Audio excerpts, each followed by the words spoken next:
transition back. We're going to do that again. Oh, Sorry about that. Oh, you're good, man. But we practiced a little bit. Yeah. Fuck. Fuck. I recorded that.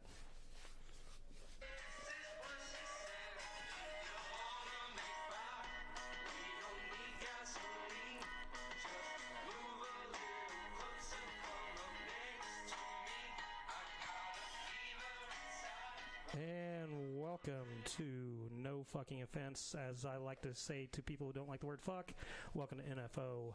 I'm John Buck, and I'm here today with Mr. Joshua Bard. Yes. Welcome. Thank you for coming. Thanks for having me, John. Appreciate it. You're kind of popping our cherry today here in my studio here in the Downtown Commons here in Joplin. Glad I could help. So, if you guys don't know, Josh is running for one of our open seats. Yes, here, General. The Joplin City Council that is going to be taking place here in April. And this will be your second time running for Joplin City Council. It is. Yep. So you did win the first time that you did run. Go ahead and tell us a little bit how you got to where you are right now today to be running here for our. I really think it's a very important time for our city. This is probably the most important time for our city council. I think too, especially with 5 seats opening up. I think that this is a crucial time where if we want changes, now's the time. Kind of going back to, I ran for the race in 2018. I did like any other candidate would do. I did my due diligence and everything like that, went through the process to get on the ballot. And you did everything that you were supposed to do, turned everything in to the proper authorities in the city, who did not do their proper due diligence, but yet you had to do your part to stand up. Right. And what impressed me the most about you, you did so without whining. Right. After I did win the election in 2018, I of course had to resign, step down, and move on. But you're right. I didn't go into a big huffy and puffy and throw a temper. I started to at first. I was going to contest it, and I spoke to a couple real good friends, and I decided to resign and just go ahead and rectify the situation. So, and that's what you've done to get to this point. Like, you worked with Brian Glades, here locally. Brian too. did wonderful. He walked me through the entire process. I definitely recommend, if you are a felon, or to contact him if you look to get that removed. And I went through that process. Got that expunged, and now we're back at it here again. And it was a drug charge. I mean, you don't hide anything. That's one thing I really do like about you. I mean, I did the same thing back in 2018. I went to another pretty good friend of mine. He allowed me to come out to his classroom out at the Joplin Police Academy, and I spoke in front of his class and kind of laid it all on the line as far as who I was and my past. So.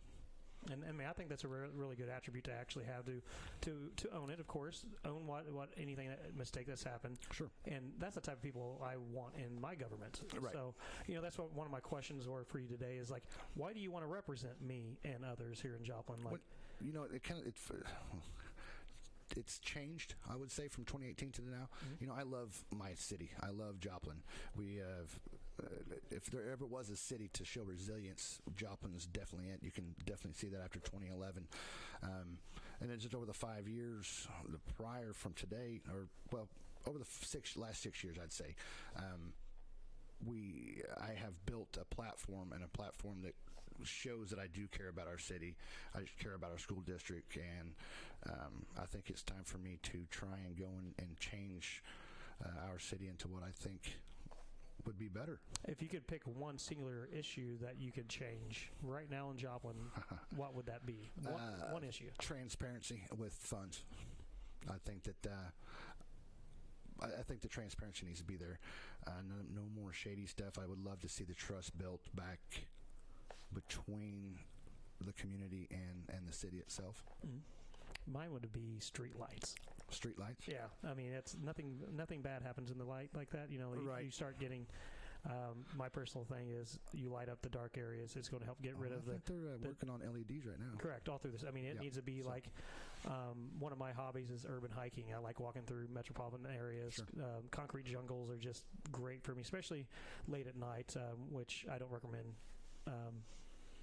single ladies to try to do them themselves. But I did Knoxville, Tennessee, Chicago, Denver, Kansas City, all this last summer. And one thing, a lot of those places, especially Knoxville, Tennessee, 6.8 miles from their downtown area outwards, very bright, very 3 o'clock in the morning, and it's bright. Like there's no hardly dark corners in all these areas. Same way with Denver, especially walking through the Rhino area of Denver area, and brightness. I mean, it's if you go anywhere over there off, let's say C and Jackson, Second and Jackson, dark spots still, dark areas that unfortunately, a lot of bad things still happen in those areas of town. Not just every area of town, but it's very prevalent down here, down the downtown area, and brighten it would be my one issue that I would want. But transparency and financials leads to that. So, sure. I mean, I do agree with you on that aspect. I mean, one physical aspect, I think the roads, some of the roads in Joplin are just horrid. So that's still better than a lot in Oklahoma. Yeah, true that. I'll take the road projects that we've had to weather since the tornado. It's been crazy, but it's kind of nice to see a little bit less road construction lately. I enjoy driving down 20th in Maine and not having to hit bumps and bend a wheel.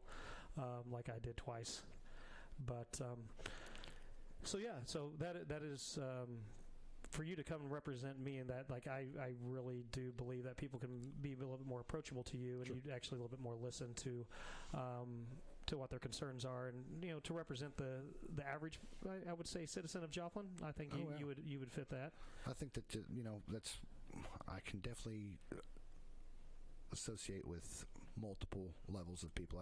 I don't sit on a high horse, and I don't think I'm better than anybody else. So yeah, and that's kind of what we need in government. We talked about this before we went live. Like, the government's not bad. It's the people we elect to the government. The greed that's involved. Yep. Yeah, that actually makes government bad. Like government is a necessity for order and peace and economic prosperity. And I just believe we elect the wrong people get elected to it because a lot of people don't go out and vote and exercise their right to get the right people in, and we can only make changes to our country if we change on the local level. Like national level, there's going to be little that we can do, but locally, involvement. It's all about the involvement. It's just like people here in Joplin need to get involved. People in Webb City need to get involved in Webb City. I love the fact that Carthage there's 10 people running for 11. For seat. 11. I love that. I love that fact. It's a good diverse group. Yes. And to think just 2 elections ago, they were begging people. No one was running for Zone 3 at all. Correct. And that's the zone I live in. Yep. So, and there's currently 2 people in there, and there's a third that lives in that zone, but he's going for an open seat. To see where the current council we have, like, I'm not going to talk about the current council because coming April, it's not going to fucking make a difference. Like, a lot of people are going to try to put, why aren't they doing this now, or why they're not doing that now? Like, I don't give a fuck what they're doing now. I mean, I'm now caring about the people who's going to be taking that place, and it's a 4-year commitment. Absolutely.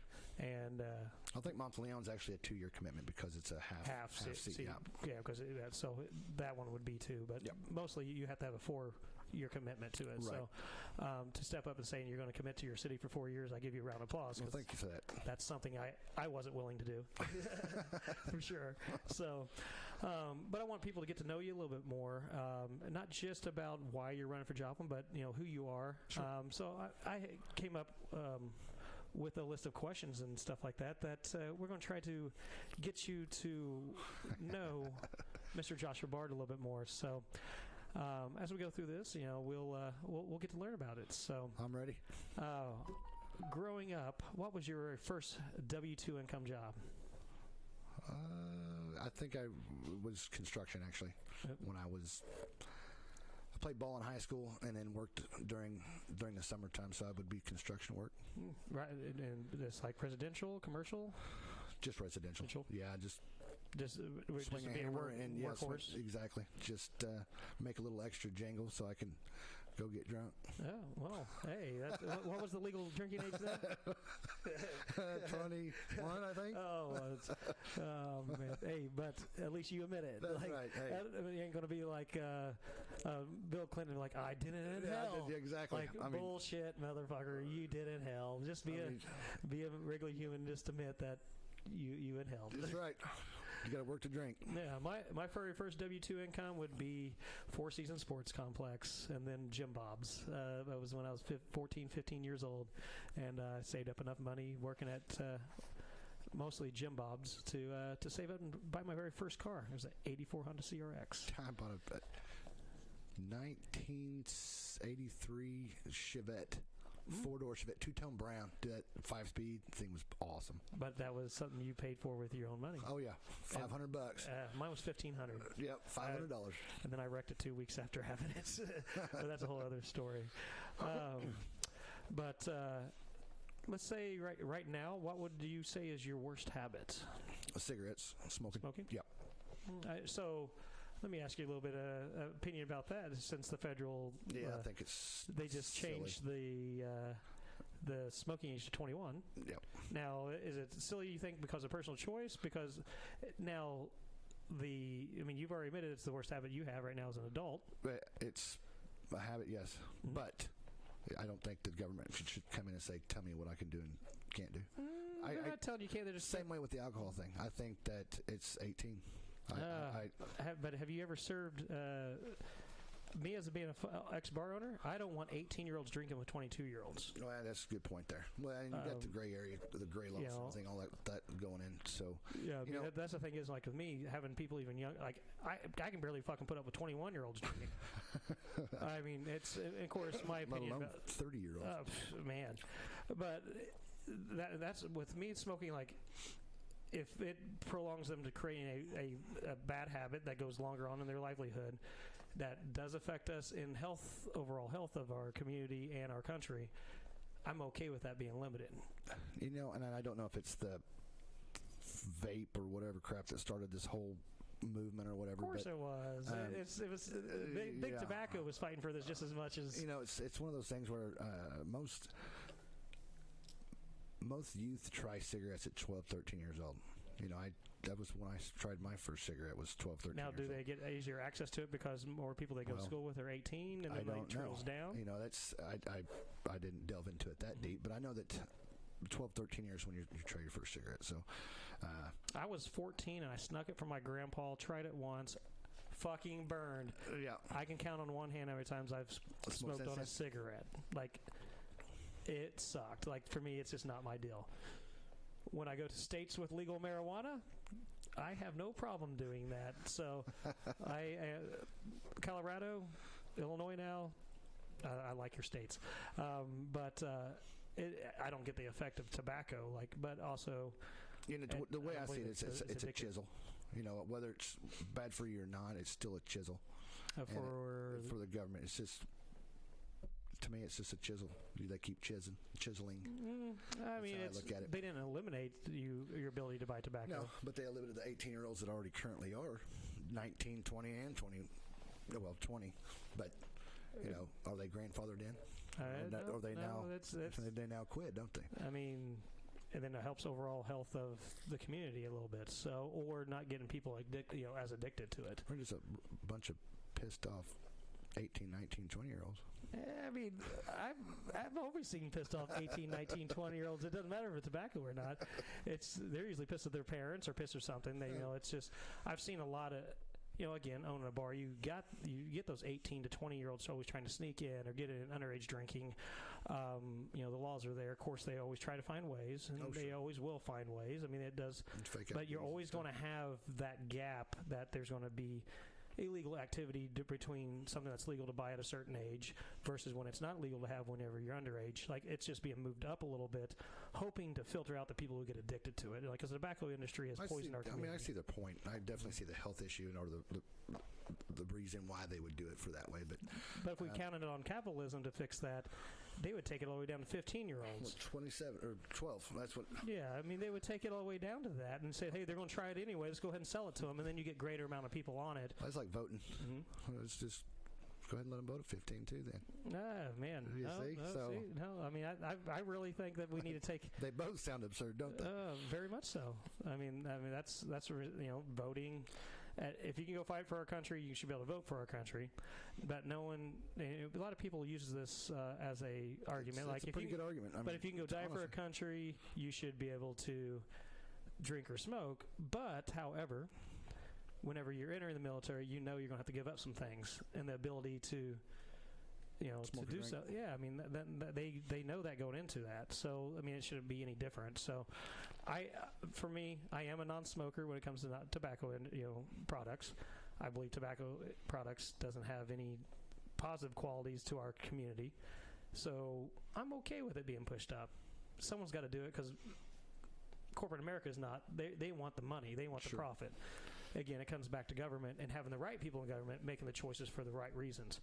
So doing it federally right now, especially with a Republican-ran Congress and presidency, them making that, says a lot. It says a lot about that part. And you do lean right. Yes, I do. And, it's just interesting to see what your take would be on that. And I respect it. I see a precedence, and I just want it to be a precedence that they think they can just start chiseling. I mean, do you think further out? But do you think is that the Republicans chiseling, or is that just the government? Any government in general, just you don't chisel. So like Portugal, they when they decriminalized all drugs in their country. We shouldn't probably decriminalize all drugs. I mean, we already got legal versions of all of it. If you help get rid of black market, then you start controlling things. Now we get into pharmaceuticals and stuff. That's it does. That's ballgame. That is a slippery slope. Yes, it is. Because drug use is tied mostly to mental health. Yep. I mean, I think the opioid epidemic is horrendous, and I blame it solely on pharmaceuticals. Oh, they wanted to Companies, feed. Yeah, they wanted to feed the streets and feed people. Kickbacks for. Yeah, no. And and people are paying the price for that, going to jail for it. They're getting hooked on even black market. And then they're moving to heroin and so on and so forth. So it's definitely an epidemic. Correct. And how do we fix that? I mean, that's a hard decision right there because you're fighting corporate America. And it's a big ball of rolling. Mm-hmm. So I mean, it's going to take a lot to stop it. It's going to start taking on a local level like Joplin, on our individual levels, to start implementing some type of program. Honestly, I think at the local level, it's more or less we're a catch-all. It's not we'll implement the programs to help them cope with it, but that's definitely got to start at the top there. That's not one of those things where. So you want to? So how would you fix? I mean, how would you say that from the top? It's when it's you've got to stop the pharmaceutical companies from.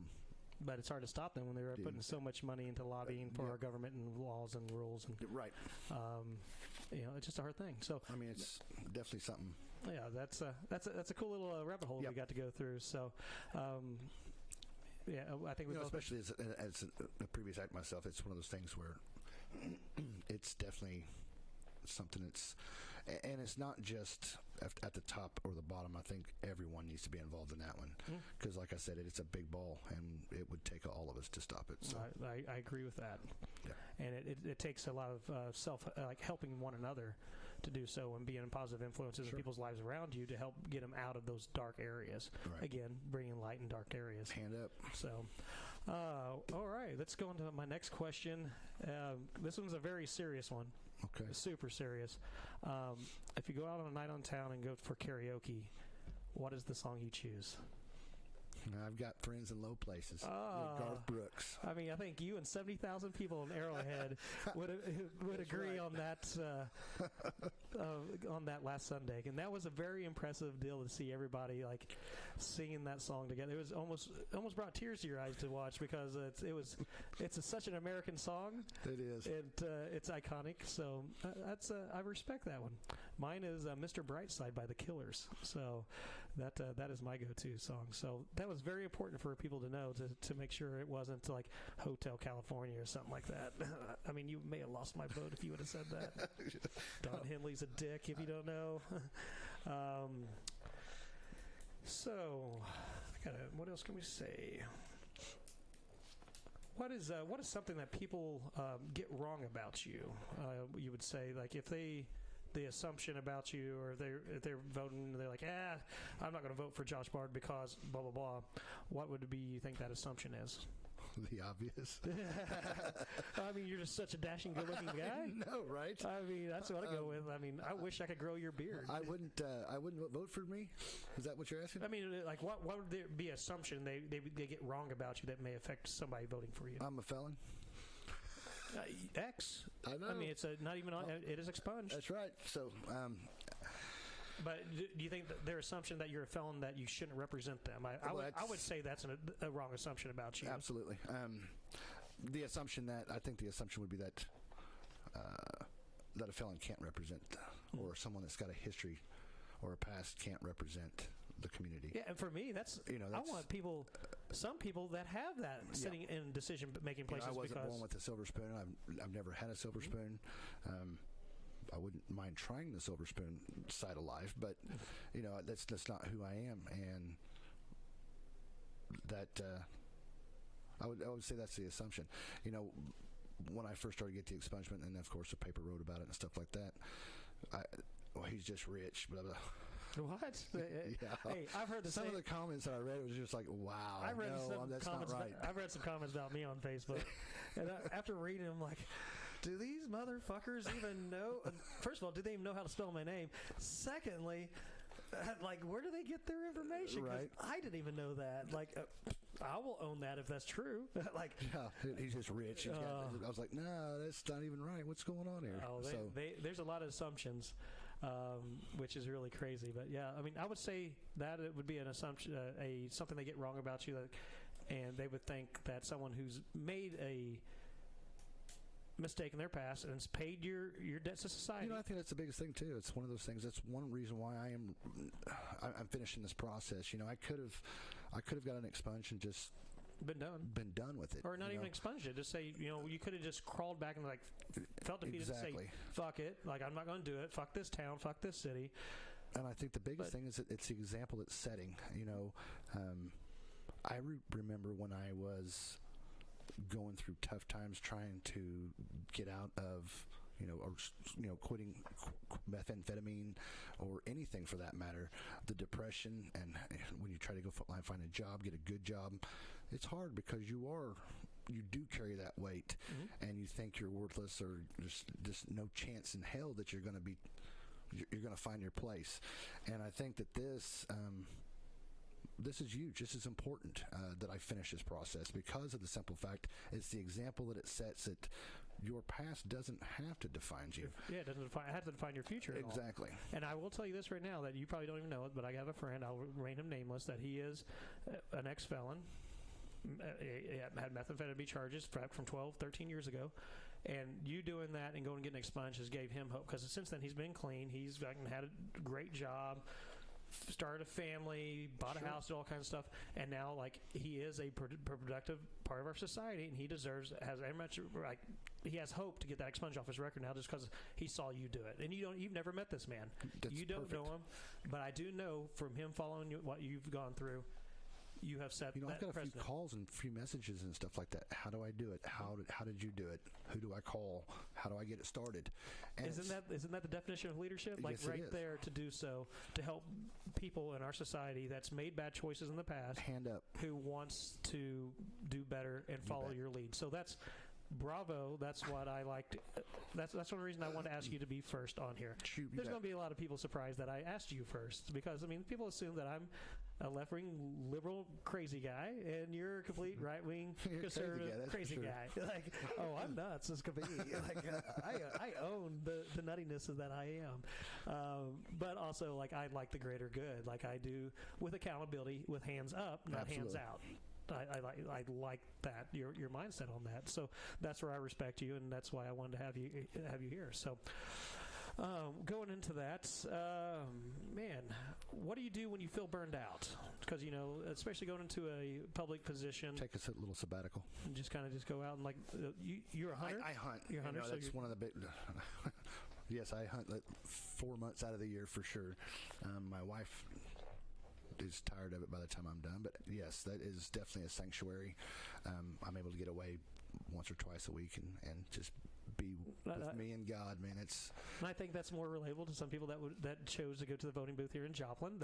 That you are a hunter. I don't think there's many hunters on the old city council. Right. So, but that is another relatable. Like I personally, I don't hunt. I've never gone out hunting. That's fine. I know there's a lot of people that do it, and I respect it. So I was wondering what you do. Kind of like for me, it took me a long time to try to realize what I need to do to get away. Just here last 2 years, like urban hiking became my go-to. Just walking, just going and walking. Just connecting. Yeah, in general. To the energy of cities. Like that really, really calms my soul. And so that's what works for me. And it's, we're two different people on that, but also that's the reason I wanted to ask that question. Like, if the pressures come on you, like, how do you handle that mentally now? Because, I mean, you've gone through a past that, I assume was, mental health is, to it. So how do you handle your mental health now? Going out and hunting, and then you're a big family man. I do know that. So being around that, and that probably helps you. My wife is definitely the rock. So cool. So that's a great thing to know. This is a great one. Mm-hmm. Trump has Twitter. What is the one app you can't live without? I would say, well, Facebook. I'd do without Twitter. I've got Twitter. I don't check it as much, but Facebook is definitely the old people platform. Right on. I mean, for me, I would have to say my Amazon Music. The app? That'd be my one app I can't live because I have to have my music. Or Cashman Casino. That's one of Love it. Yeah. So if you guys haven't noticed, these questions are here designed to just get a little bit more into his mindset, and mine as well. I kind of asked you this a little bit earlier. Tell me about a time that you witnessed discrimination and what you did about it, because I think this could speak. I've been trying to think about that. I think the discrimination. I work all the time, or I'm at home. So I don't see it a lot at work, but what about growing up? I see it a lot on Facebook. Mm-hmm. There's a ton of it on Facebook. Of course, whether they know it or not. That's everybody. Yeah, exactly. Everybody's a keyboard warrior, and they're tough guys. So that's one thing that's wrong with social media. Is giving people not everybody. Okay, everybody deserves a voice. Not everybody deserves to be heard sometimes. I have a guy that works for me, and he I ask him every once in a while, but he tells me some stories about times in his life where, he was either followed around or he's from Alabama, so he lived on top of the hill, and the white folks lived at the bottom of the hill, and that's just how it was. So for me, growing up was with I was 11, 12 years old, and going into the old snack attack there at 4th and St. Louis. I told you the story beforehand. I went in there with Dantley Harbin, and me and him walked in the same. He walked one part of the store, walked the other. The lady that was running the front counter followed him and not me. Like, that was one of the big things in my life that stuck out to me. Like, right. And he was like the fifth buck growing up. He was like another one of my brothers. Like, it was a joke that Dantley Harbin was the fifth buck. Like, it was me, my mom, dad, brother, and Dantley. Like, and I'll never forget how I felt. Like, that's weird. No, like why are they following him for? Like, and then I go over there, walk with him, and stuff like that for the rest of the time. Like, but that's really in my life that stuck out. Like, where I actually at a young age watched discrimination happen, and it still happens today. Like, it does. I mean, it's correct. Yep. Profiling it's hard. I would tell you I'd be lying when I owned my bar that I didn't profile people that came in, just to make sure that problems wouldn't happen. And it's not just black or white or Mexican or Asian issues. It's even the way people dress or this or that. Like, you have to try to read a book by a cover. Like, sure. They say you can't judge a book by its cover, but books have covers for a reason, and you got to try to eliminate problems and stuff like that. And especially especially in a social setting where alcohol is served, that helps promote not the best decisions. So you always got to lubrication. Yeah, social lubrication. That's what alcohol is, and you always had to try to look for situations and be proactive. Sure. And that was, and unfortunately, that sometimes you do that. But I think we became so conditioned that people do it and they don't even know it. Especially this day and age. So, talking about it and and getting it out there and just admitting that it's still there, that's there, is big to help solve that. Sure. So, and I think as long as people are different, it's something's always going to be there. Oh, for sure, for sure. What is something big that you changed your mind about? Wow. Pete Buttigieg speaks about this on one of his interviews, that his was religion. At one point in his life as a teenager, he was completely changed his mind about he was completely almost atheist, but now he's actually one of the most Christian guys that's running on the Democratic ticket. Right. If you've ever read into Pete Buttigieg's I think I've past. always believed in God. But I mean, I don't know if it's something. Mine has been self-accountability. That's something that I've changed my mind about, and how we come to that conclusion, like how that affects everything. Like if people haven't watched how I've changed in the last 3 years, that's when it first came to ring to me, to change your mind, how to take ownership of things. I think that the change in general from a drug addict to where I am today, I think that's the biggest decision I've ever made as far as that goes. The decision to forgive myself for some of my past. So self-forgiveness and self-accountability. Exactly. I think, the accountability piece, I hated myself for so many years that, it's one of those things where I was able to actually finally forgive myself and move on. So, and I think once I did that, it allowed me to grow exponentially. So talking about your past is actually, I think, a really good, strong point about you to becoming a representative for people of Joplin. Sure. And not hiding it. A lot of people dodge questions or dodge their past. I can't dodge this one. This is, I mean, you could attempt to. I mean, I'm not going to hide. I watched an interview the other day on somebody on... it was a CNN interview, and they were just trying to get an answer out of the chairman of the DNCC, or the DNCCC, and she could not answer a yes or no. I mean, blatant question, and just dodge and dodge and dodge and dodge. Like, shut the fuck up! It's a yes or no question.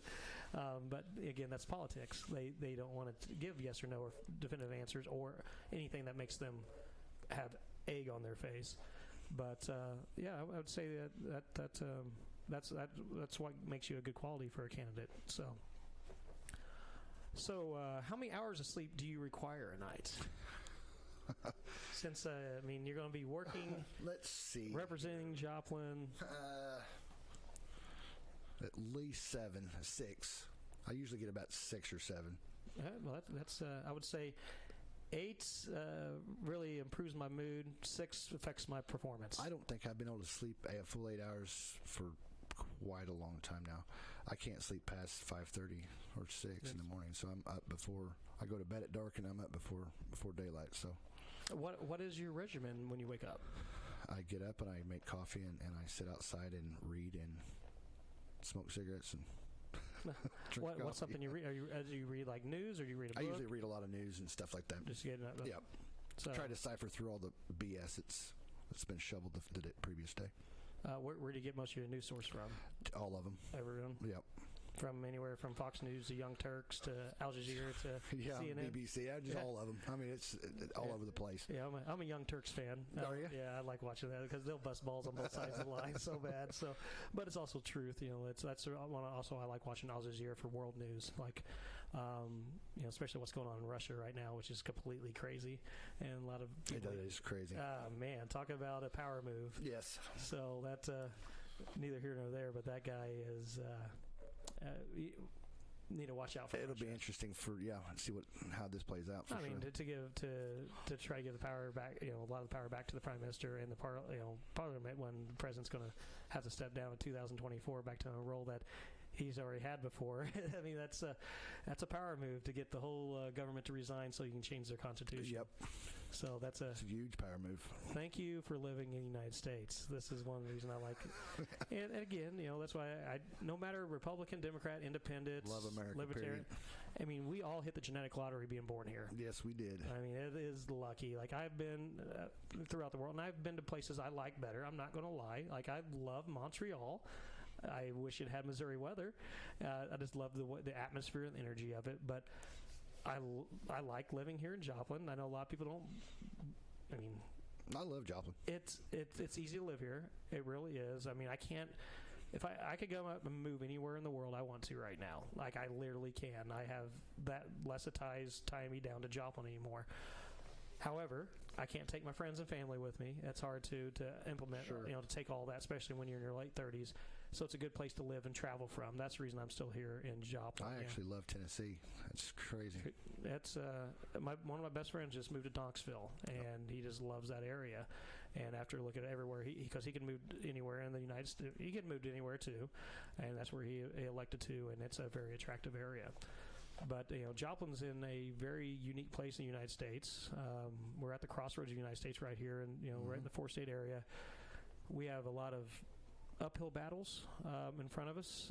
That's the reason I think the leadership that's about to come in needs to make some really definitive choices where the direction for I think Joplin. just some aggressiveness needs to happen. And that's the Some reason, more like with Toby being the president of the Chamber of Commerce, making moves with the chamber that they usually would never make, especially with helping with the economic development of here in Joplin. Like, Casey's coming here is a big deal for their distribution center.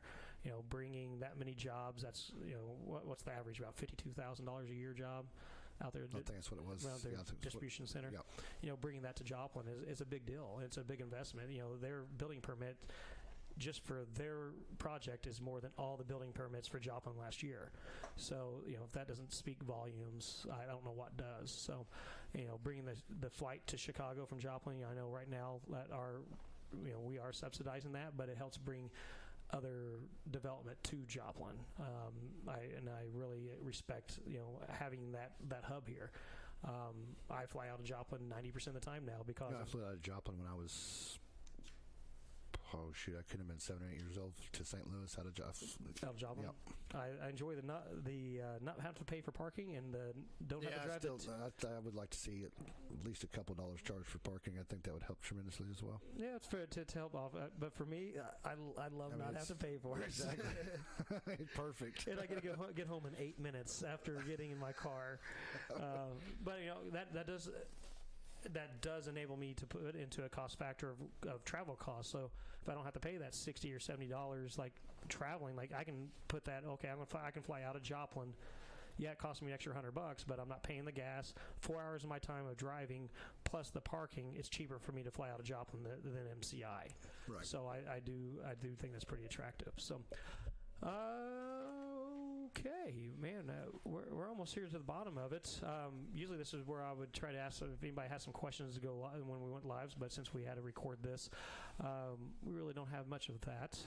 So is there anything that you would like to say to help round off what people need to know about Joshua Bard to help vote for the number 3 person on the ballot? I think that we pretty much nailed it on everything on the head as far as what I want. I just want your vote. Just like vote number 3. Vote for number 3.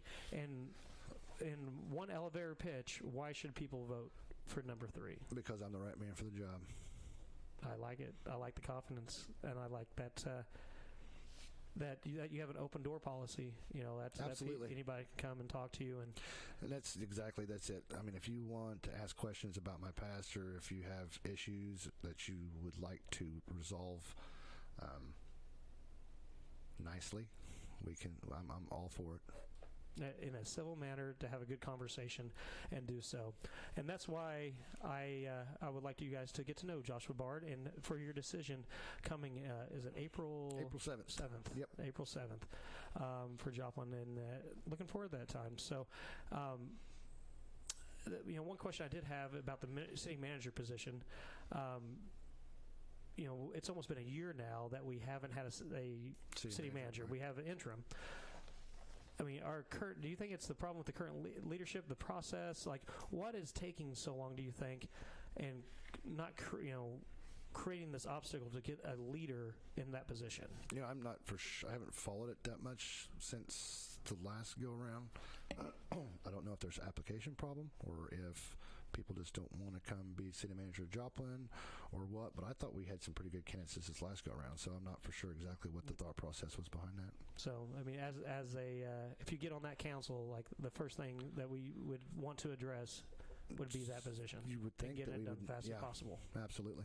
I know they understand. They're going like, well, you don't understand. The government drags their feet and does this and the thing is, they use that as an excuse. Like, I will say this for Ben Carson in underneath the HUD. Like, he created a program in 4 months that helped foster kids who was leaving the system to get into their own independent housing program. It started off with $2 million worth of funding. It helped 250 kids get into this program, and it helps. What it does, it requires them to pay 30% of their income for the rent, and then they help cover the rest to help get these foster kids out of the system and into a more structural life. And I love that. What helped Ben, and they did that in 4 months. 4 fucking months. 4 months. And that's federal government. That's a federal deal that Ben Carson did with the HUD. And I really do like that program. And I will say that as a Democrat, I like that program. But he proved 4 months from idea to implement 4 months. So I don't understand why it's taken almost a year to get a city manager of a city here in Joplin, Missouri. So getting on council, that would be one of your main things that you would want to try to get the right leadership there. Absolutely. So you've got to have a leader at the helm. That's for sure. What kind of person would you be looking for to fill that position? Oh my. Definitely looking for innovation, growth. I think that. Mine would be just from a personal standpoint. We consult a lot with very little action. It seems like. Correct. I assume that's all we're doing. Consulting. I think that we spend a lot of money on consulting, and then there's no. It's just. Poof. We did pay Wally Bajali millions of dollars to consult us in ways of not to develop our city. So it's that. Growth, man. Joplin is an amazing place, and I think that we could be an amazing city. Not that we're not now, but more. Mm-hmm. We need more. We don't need just bars and churches. Let's do something else. Let's bring some stuff in here that families can enjoy, City Lake or a multiplex that brings in some major concerts and stuff like that. And help subsidize that and help make that entertainment more affordable. And exactly. Correct. Memorial Hall's great, but it's just not big enough to handle. It can be. There was a plan in place that was never brought to council, but that's a whole other time for another discussion. Right. But just stuff along those lines. No more pissing away money for stuff that's not going to work. I am wearing one of Joplin's best success stories. Nice. Ask blasters, the Joplin Blasters.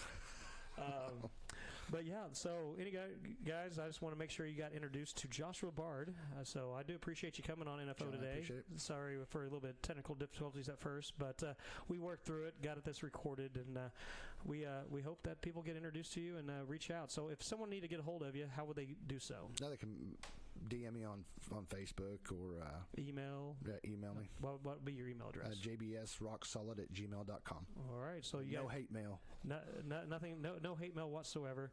You can last time. You can send that to me at johntbuck@gmail.com, and I will actively read through it, laugh, and then delete it. So, guys, Joshua Bard, thank you for coming today. Thanks, John. And I do appreciate it. So we look forward to having you back, and hopefully you sitting on our council here starting on April 7th. April 7th when people vote. So vote for number 3. If you guys haven't noticed, wait, where's my tattoo? It says number 3 on it, not because he's number 3. That's right. It's exactly why. It may just be a sign. So, guys, I appreciate it. If you guys have any questions, contact Josh, and then make sure you follow No Fucking Fence on Facebook. That is with the number sign as the U, and then you can check us out on YouTube and our other platforms. So we appreciate you guys listening today, and we hope you have a great one. Appreciate it, Josh. Appreciate it.